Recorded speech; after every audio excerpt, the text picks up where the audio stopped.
Hey, sports fans, this is Rich Flaherty here with your week 2 preview show.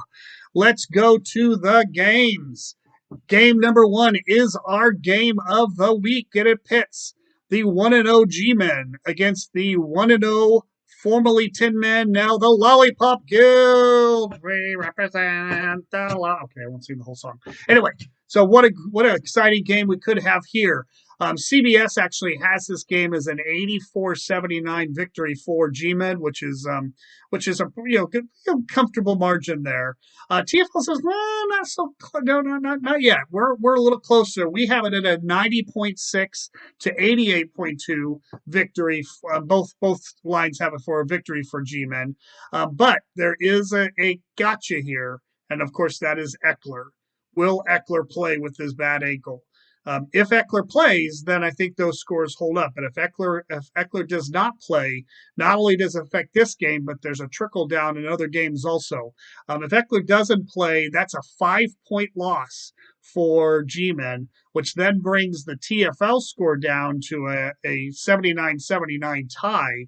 And it brings the TFL score down where the Lollipop Guild would be an 88-85 victory for them. So let's all see what happens with Eckler. It could be a key development in this particular game. Game number 2 is the Huckleberries against Louisville Share. Now, normally, a defending champion against an also ran who got lucky last week, even though they didn't score a lot of points, you'd expect it to be a blowout. Of course, CBS and their infamous wisdom of lack of even thinking about stuff instantly went to that and said, okay, it's a 90-72 victory for Huckleberry. TFL says, no, not so fast.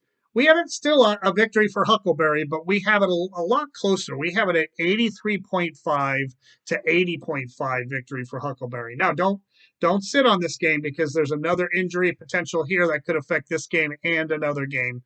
This is, of course, the injury to Aaron Jones on Louisville Share with his hamstring that he says isn't bad. But anytime somebody runs off the field and grabs the back of their leg and then doesn't practice Wednesday or believe Thursday, I haven't heard officially, but I don't think he practiced today.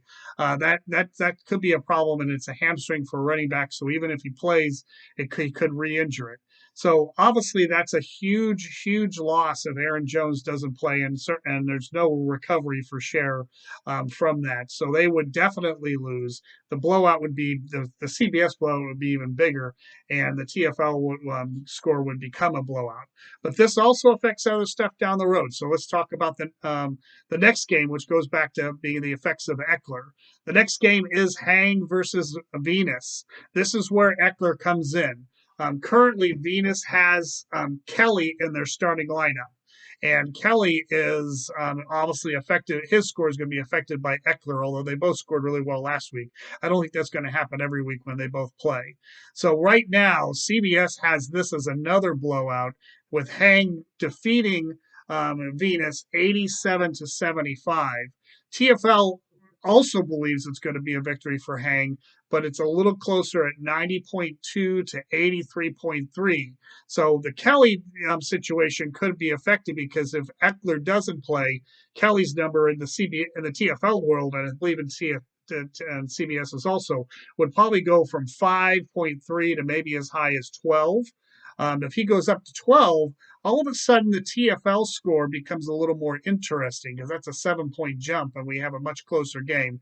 And it brings Venus a little bit closer back.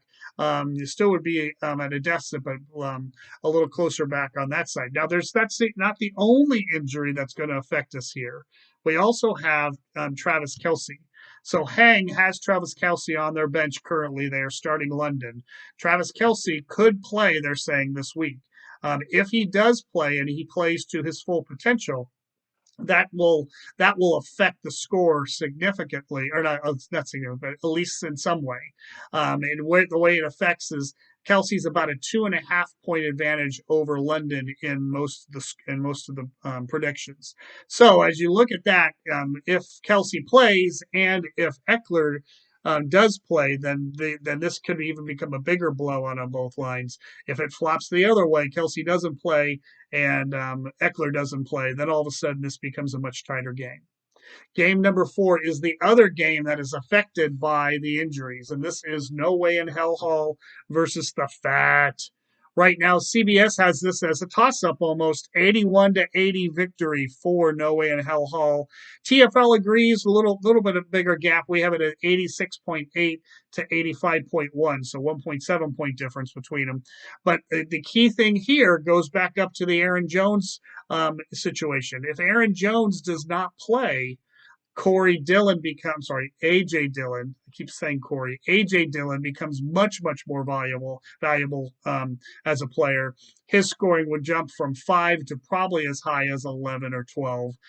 They would swap in AJ Dillon probably for Evans, which would be about a 3-pointed positive difference for No Way in Hell Hall. So they're hoping for Aaron Jones to not play, which then gives them AJ Dillon and will give them a little more cushion on both lines. So we'll have to see how that all works out too.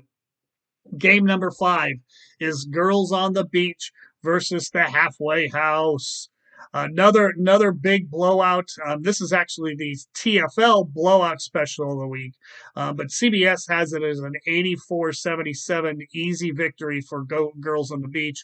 We agree 100%. This is a victory for Girls on the Beach. We have it at 92.9 to 79.2, so 13.5 point difference between these two teams.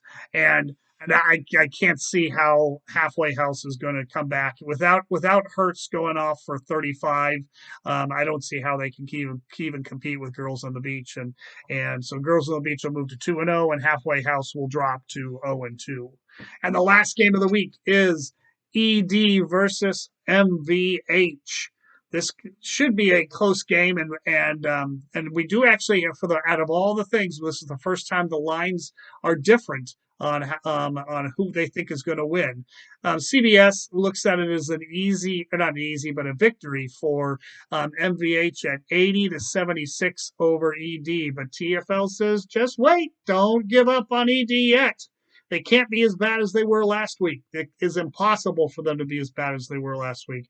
We think they're going to rebound. We think they're going to get a big week from Lamar, which is going to be the key thing that's going to help them compete better. And we see it really is a toss-up, but we have it at 85.4 to 85. Now, one of the things here that we have to watch for is a defense for ED. They dropped their Bengals defense to pick up a player during the moves. They're going to have to pick up a defense. If they go back and pick up the Bengals defense, or if nobody else picks up the Bengals defense in waivers tomorrow and blocks them from being able to get the Bengals defense, then that's where these scores are. So we're putting the Bengals back in there and utilizing theirs. But if they're not able to get the Bengals defense and they have to pick up a defense that isn't going to score as much, then that's going to affect both scores pretty significantly. So have to watch what happens tomorrow morning to see if somebody blocks them from picking the Bengals, or do they go ahead and